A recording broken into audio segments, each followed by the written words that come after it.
alegría el ser parte de la Escuela Sabática, un programa en el que podemos compartir la fe, participar de la misión mundial de la Iglesia y estudiar juntos la Biblia. Hope Media Honduras te da la bienvenida a la Escuela Sabática.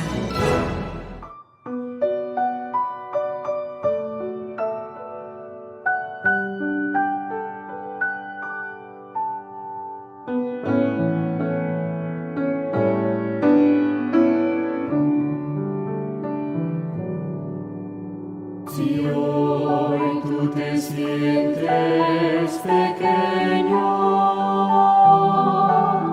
dirige tu vista a Dios. No dejes que sombras te envuelvan. Entrega tu vida a Dios. Dios sabe lo que hay en tu alma. Dios oye tu plegaria ferviente. Dios ve tu angustia y te calma. Dios hace de ti un gigante. Dios sabe lo que hay en tu alma. Dios oye tu plegaria ferviente. Dios ve tu angustia y te calma. Dios sabe, Dios oye, Dios ve. Si todos tus sueños se pierden, la vida se torna hostil. Oh, nunca te des por vencido. Entrega tus planes a Dios. Dios sabe lo que hay en tu alma. Dios oye tu plegaria ferviente. Dios ve tu angustia y te calma. Dios hace de ti un gigante. Dios sabe lo que hay en tu alma. Dios oye tu plegaria ferviente. Dios ve tu angustia y te calma. Dios sabe, Dios oye, Dios ve.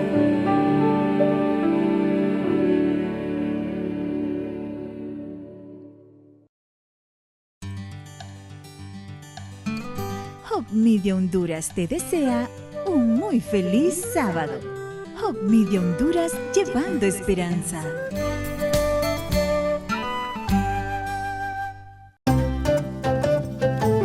Se dice que una imagen vale más que 1000 palabras.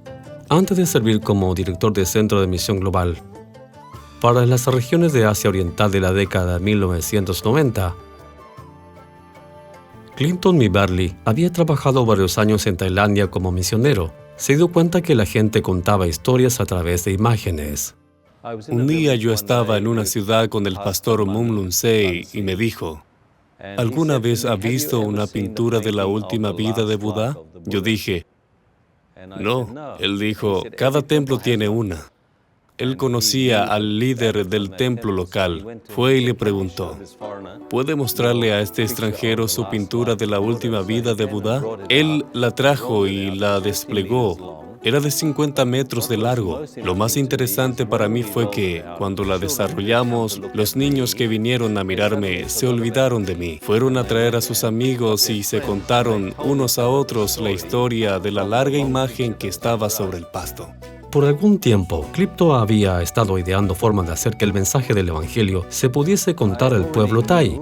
Yo ya sabía que la pintura era el principal medio de memoria de las historias en los templos.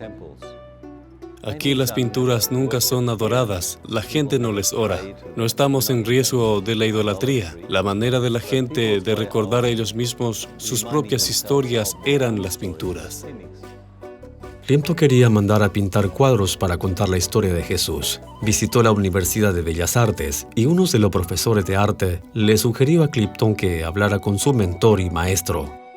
Fui a la Universidad del Maestro, le encontré y le dije, tengo un extraño pedido. Quiero contar una historia que no se ha contado antes en Tailandia, pero quiero hacerlo a través del arte Thai. No porque tenga que hacerse, sino porque puede hablar mejor al corazón y será un tema de conversación en vez de traer arte de otro lugar. El talentoso artista Thai accedió. Por varias semanas pensó cómo comunicar mejor la historia que Clipto quería contar. Decidieron comenzar con una escena que describe la segunda venida de Jesús, una escena que jamás se había creado en el estilo de arte Thai lana que se ve a menudo en los templos del país. La pintura se estaba formando lentamente en el corazón de su hogar. Había un alto de libros del espíritu de profecía, un libro que él había tomado de la biblioteca.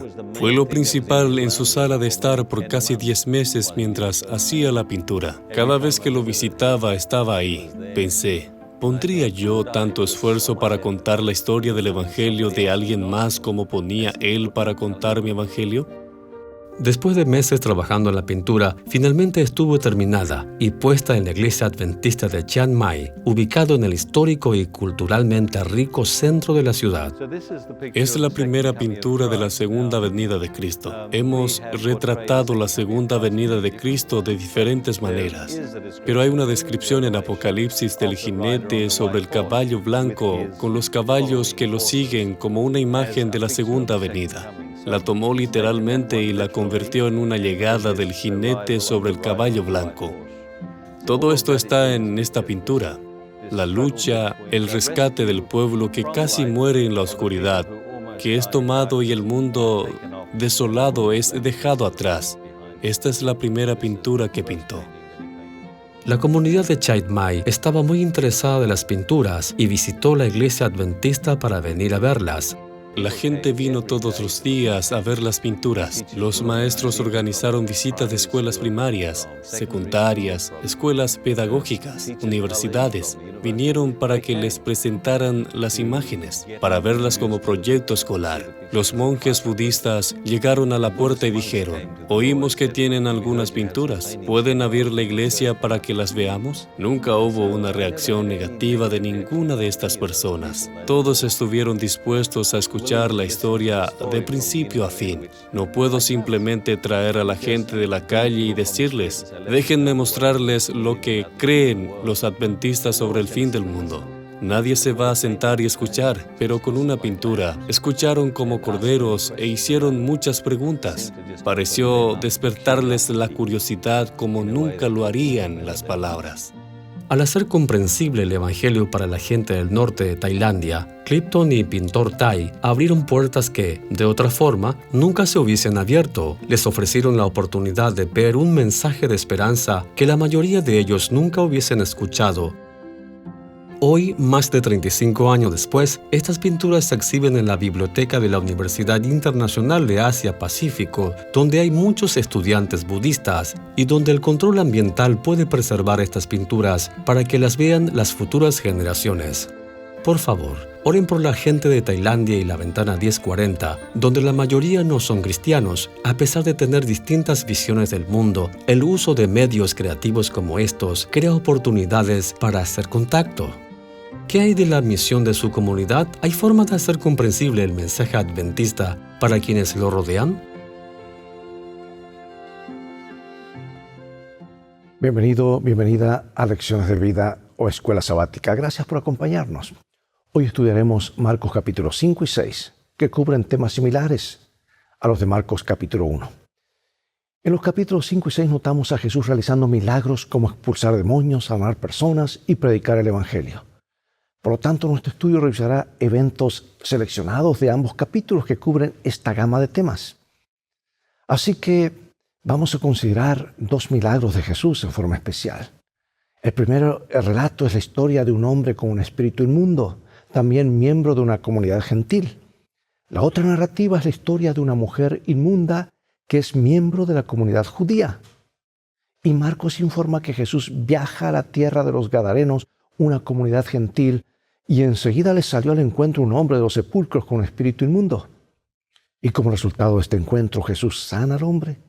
Y luego tenemos a Jesús y la curación de dos mujeres. Y cuando Jesús regresó a su propia comunidad, un funcionario de la sinagoga, Jairo, vino al encuentro y le rogó intensamente diciendo: mi hija está a punto de morir. Y Jesús sana a la hija de Jairo, además de sanar a una mujer con hemorragia. En un momento más regresaré.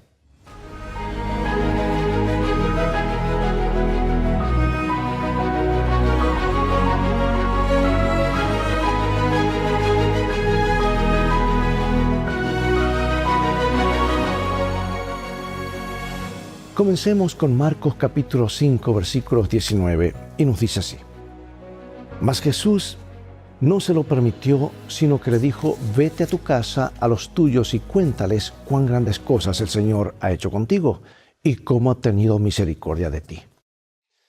El ministerio de Jesús estuvo centrado mayormente en Galilea, especialmente en el lago de aproximadamente 21 kilómetros de largo y 13 de ancho, y en sus alrededores.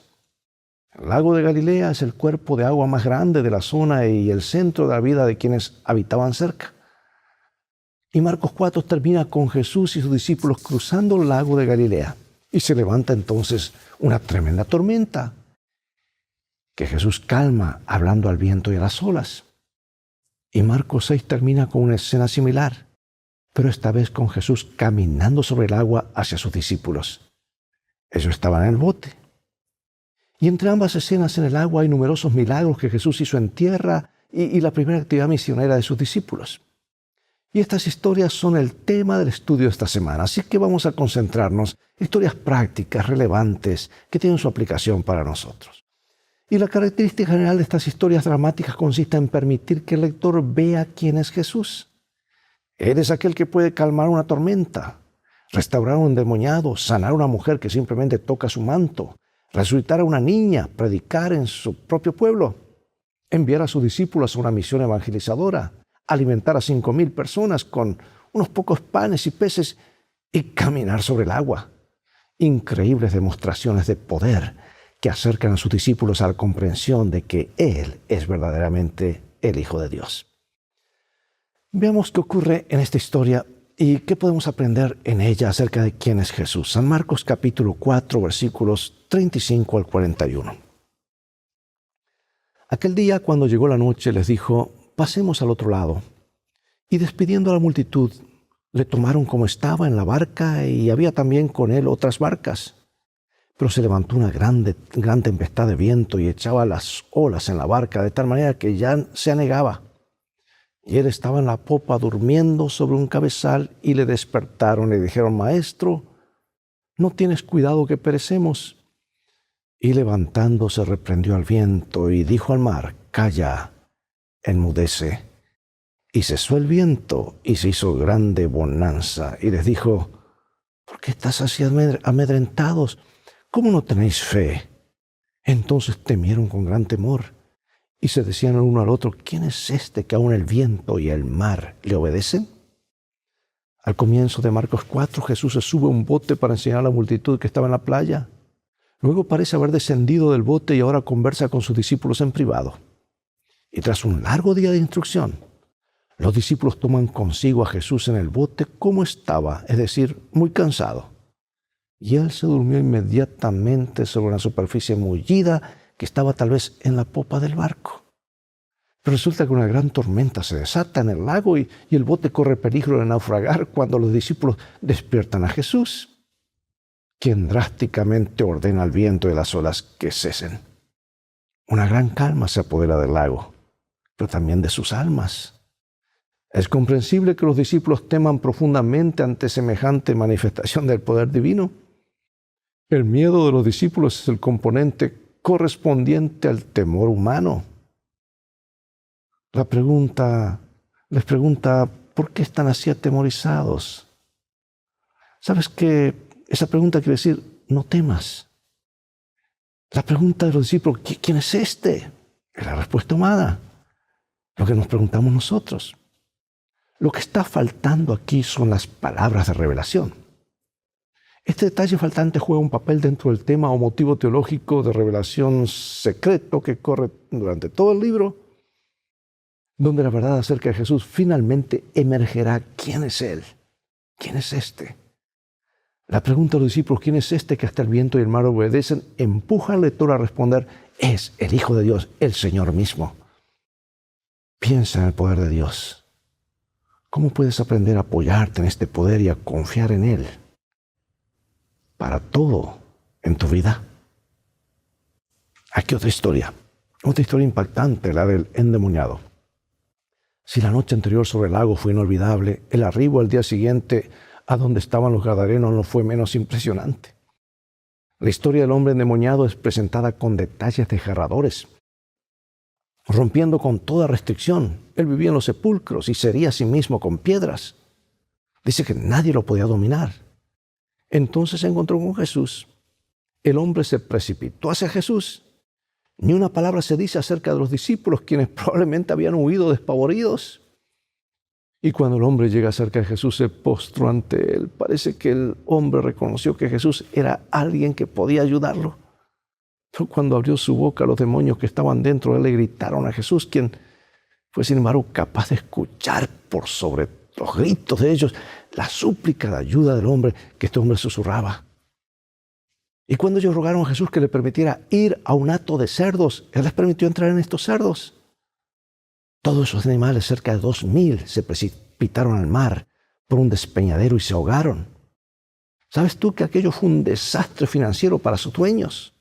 Ahora, lo asombroso es que los demonios sabían exactamente quién era Jesús y también conocían su impotencia frente a Él, razón por la cual le rogaron 2 veces que hiciera lo que pedían.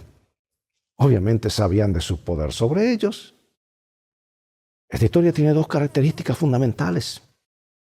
Para comenzar y empezar, contiene numerosos elementos relacionados con la impureza o la contaminación ceremonial de acuerdo con la ley del Antiguo Testamento. Porque las tumbas y los muertos eran impuros. Los cerdos eran animales inmundos. Pero en segundo lugar, esta letanía de impureza es la batalla de ideas, de idas y venidas entre fuerzas del bien y del mal. Más que batallas de ideas, batallas reales. Y Jesús expulsa a los demonios. 2 puntos para Jesús. Los demonios matan a los cerdos. 2 puntos para Satanás. La gente del pueblo pide a Jesús que se vaya. 2 puntos para Satanás. Pero Jesús envía de regreso al hombre sanado como su testigo. 3 puntos para Jesús. En más de un sentido, este hombre era el más insólito de los misioneros, pues tenía ciertamente una historia asombrosa que contar. Por eso pregunto, ¿qué esperanza puedes traer de esta historia en cuanto al poder de Jesús para ayudarte en cualquier cosa con la que estés luchando? Hay poder sin igual poder, dice el canto, ¿verdad? Bueno, vamos a otro relato conmovedor en Marcos capítulo 5.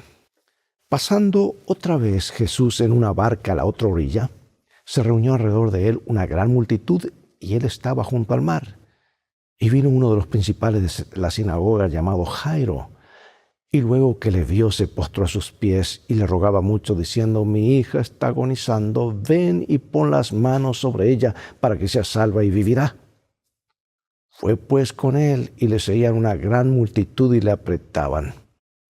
¿Qué características de Jairo se destacan en particular? Los dirigentes religiosos como Jairo no eran típicamente amigos de Jesús. Por lo tanto, todo parece indicar que estaba desesperado. Y esta desesperación se hace evidente al postrarse ante Jesús. Y su ruego resulta comprensible para cualquier padre, porque su hija está agonizando. pero tiene fe en que Jesús puede ayudarlo. Y sin pronunciar una sola palabra, Jesús parte con el Padre rumbo a su casa. Pero allí nos dice que en el relato aparece otro relato mientras iba en camino, Marcos capítulo 5, 25. Pero una mujer que desde hacía 12 años padecía de flujo de sangre y había sufrido mucho de muchos médicos y gastado todo lo que tenía, y nada había aprovechado, antes le iba peor. Cuando oyó hablar de Jesús, vino por detrás entre la multitud y tocó su manto, porque decía, si tocare tan solamente su manto, seré salva. Y enseguida la fuente de su sangre se secó y sintió en el cuerpo que estaba sana de aquel azote. Y luego Jesús, conociendo en sí mismo el poder que había salido de él, volviéndose a la multitud, dijo, ¿quién ha tocado mis vestidos? Sus discípulos le dijeron, ves que la multitud te aprieta y dices, ¿quién me ha tocado? Pero él miraba alrededor para ver quién había hecho esto. Entonces la mujer, temiendo y temblando, sabiendo lo que en ella había sido hecha, vino y se postró delante de él y le dijo toda la verdad. Y él le dijo, hija, tu fe te ha hecho salva, ve en paz y queda sana de tu azote. Tremendo. ¿Qué interrumpe la marcha hacia la casa de Jairo? El relato se traslada súbitamente a otra escena que evoca piedad. Una mujer sufre terriblemente a causa de una enfermedad durante 12 años. Y esta historia acerca de Jairo y de la mujer enferma es el segundo relato sándwich de Marcos. En esta historia, los dos personajes contrastantes, Jairo y la mujer, acuden a Jesús en busca de ayuda. La mujer se acerca a Jesús desde atrás y toca su manto. Inmediatamente recupera la salud. Pero Jesús se detiene y pregunta, ¿quién me ha tocado mi ropa? Y la mujer, que había estado tan enferma, estaba de pronto recuperada. Temía que Jesús estuviera disgustado por lo que había ocurrido. Aquello fue un viaje vertiginoso para las emociones de ella. Pero Jesús quería sanar su alma, no solo su cuerpo. Volviendo a Jairo, también su experiencia fue un viaje vertiginoso para este principal de la sinagoga. Jesús solo permitió que Pedro, Santiago y Juan lo acompañaran. Y junto con los padres de la muchacha, por supuesto. Y Jesús declara entonces que ella no está muerta, sino dormida. Y hace salir a todos los plañideros y enlutados y se dirige a la habitación donde yace la niña muerta. Y tomando su mano dice, Talita cumi. Marcos traduce estas palabras y dice, niña, a ti te digo, levántate. La palabra talita significa en realidad cordero. Y pudo haberse tratado de una expresión cariñosa acostumbrada para designar a un niño en el ambiente del hogar. La orden de que nadie lo supiese es parte del patrón teológico, revelación secreto, que ocurre en el Evangelio de Marcos, en las primeras partes del ministerio de Jesús, y que apunta a quién es Jesús. Algo que en última instancia ya no puede permanecer más oculto. Ahora vamos a otro punto. Jesús es rechazado por la gente de su propio pueblo. San Marcos capítulo 6, versículos 1 al 6. Salió Jesús de allí y vino a su tierra, y le seguían sus discípulos. Y llegado el día de reposo, comenzó a enseñar en la sinagoga, y muchos oyéndole se admiraban y decían, ¿de dónde tiene estas cosas? ¿Y qué sabiduría es esta que le es dada, y estos milagros que por sus manos son hechos? ¿No es este el hijo del carpintero, hijo de María, hermano de Jacobo, de José, de Judas y de Simón? ¿No están también aquí con nosotros sus hermanas? Y se escandalizaban de él. Mas Jesús les decía, no hay profeta sin honra, sino en su propia tierra, y entre sus parientes, y en su casa.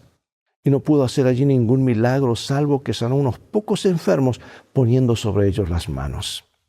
Y estaba asombrado de la incredulidad de ellos. Y recorría las aldeas de alrededor enseñando. Bueno, suele ocurrir que cuando un habitante de un pueblo pequeño se vuelve popular, sus conciudadanos le brindan toda su atención cuando está de visita. Pero no así en Nazaret. Estaban ofendidos y sorprendidos por el éxito de Jesús como maestro y sanador. Su paso de ser un obrero manual a un maestro le resultaba difícil de aceptar. Y otra razón para la animosidad de ellos pudo haber sido el hecho de que realizó la mayoría de sus milagros en Capernaum. Además, él ya había tenido un desacuerdo con su familia. Y ahora una tercera historia, sándwich, que está intercalada. La misión de los 12 apóstoles es consistente en llevar el mensaje de Jesús a todas partes, que se encuentra en abierto contraste con la encarcelación y el silenciamiento de Juan el Bautista. A los discípulos se les dice que viajen sin equipaje, que dependan de otros para su sostén. Esta estrategia hace que los misioneros precisen de las personas a las que sirven, lo que los ayuda a vincularse con quienes necesitan su mensaje. Pero Juan el Bautista no tenía un vínculo tal con Herodes y la familia de éste.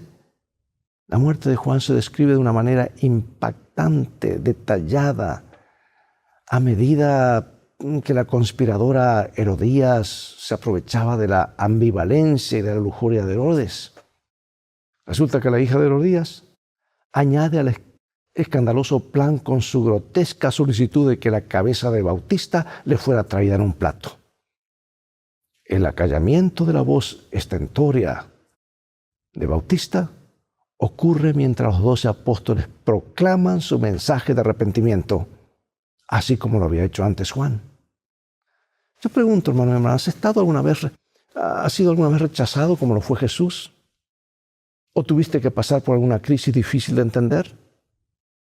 ¿Qué aprendiste de esas experiencias que podría ayudarte la próxima vez que algo así suceda? Bueno, los discípulos volvieron de su misión. Los discípulos van con Jesús a una zona tranquila de la costa oriental del mar de Galilea para descansar, pero resulta que se apiña una gran multitud de 5,000 personas, por lo menos cuentan los hombres, tal vez había más de 10,000, que llegan al lugar antes que ellos. Y Jesús ve que son como ovejas sin pastor. Los instruye durante todo el día. Y al atardecer los discípulos recomiendan despedir a la multitud para que vaya a buscar comida, pero Jesús les dice que alimenten al gentío. Y el diálogo subsiguiente ilustra el hecho de que los discípulos están pensando en términos humanos acerca de cómo resolver el problema. Pero Jesús lo soluciona alimentando milagrosamente a la gran multitud con apenas 5 panes y 2 peces. Las características de esta historia encajan con el concepto popular del Mesías en la época de Jesús, porque la expectativa era que el Mesías liberaría a Israel de sus enemigos y traería justicia y paz. Y aquí estaban ante un hombre que producía esa clase de milagros, podía alimentar ejércitos.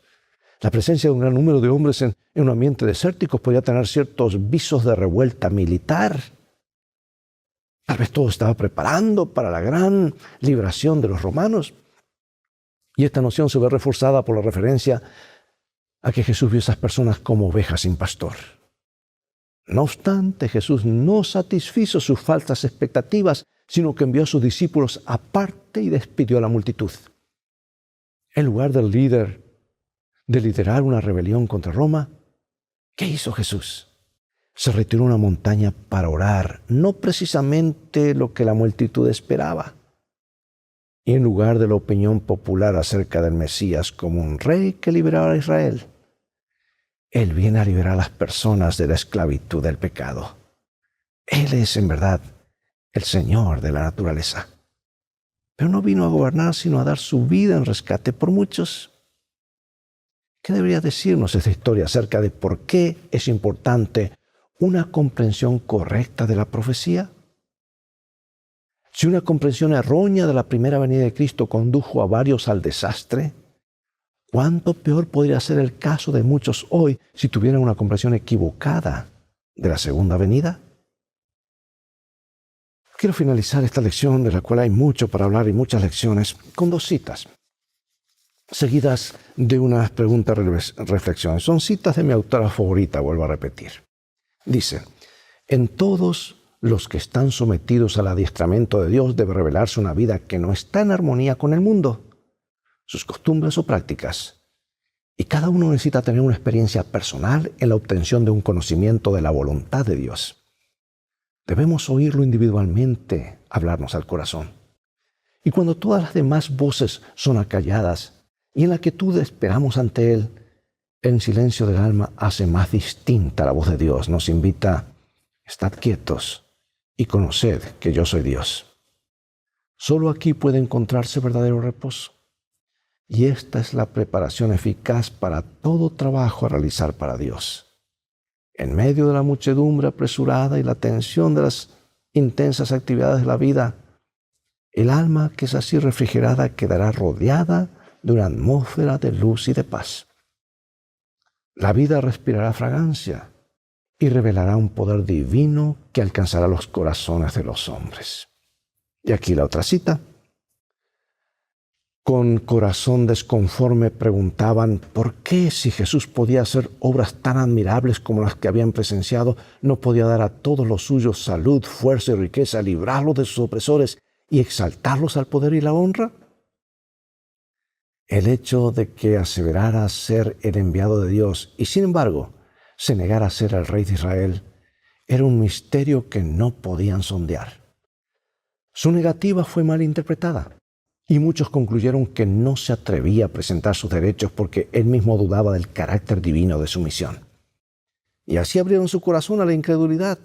Y la semilla que Satanás había sembrado llevó fruto según su especie: incomprensión y deserción. Amigo, amiga, si alguien te preguntara ¿de qué te liberó Jesús?, ¿cuál sería tu respuesta? Dios permite que algunas personas con buena intención, tan buenas como lo fue Juan el Bautista, sean encarceladas y ejecutadas. ¿Qué consuelo o esperanza podemos encontrar a pesar de estas cosas difíciles? ¿Qué lecciones hay en la alimentación de los 5,000 para una iglesia o congregación que cuenta con pocos recursos? Bueno, preguntas para meditar, preguntas para ir por respuesta a este gran libro. Oremos. Nuestro Padre Celestial, gracias por los milagros registrados en tu palabra. No están allí para satisfacer nuestra curiosidad, sino para aumentar nuestra fe. Así que pedimos: aumenta nuestra fe. Queremos conocerte mejor, amarte más, creer en ti, servirte. Oh Señor, obra con tu Espíritu en nuestro corazón un cambio para que podamos hacer tu voluntad cada día.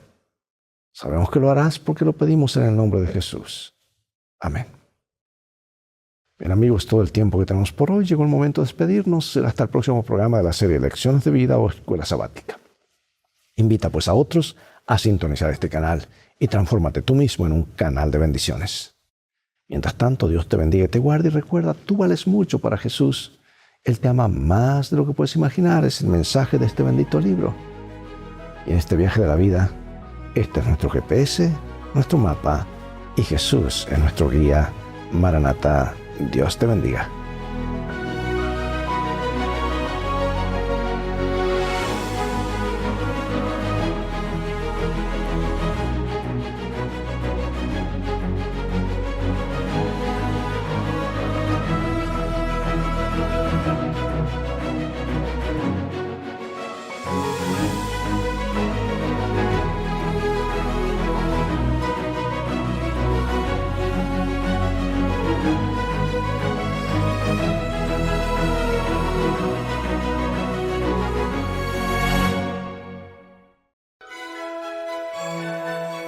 ¡Qué privilegio que nos hayas acompañado en la escuela sabática!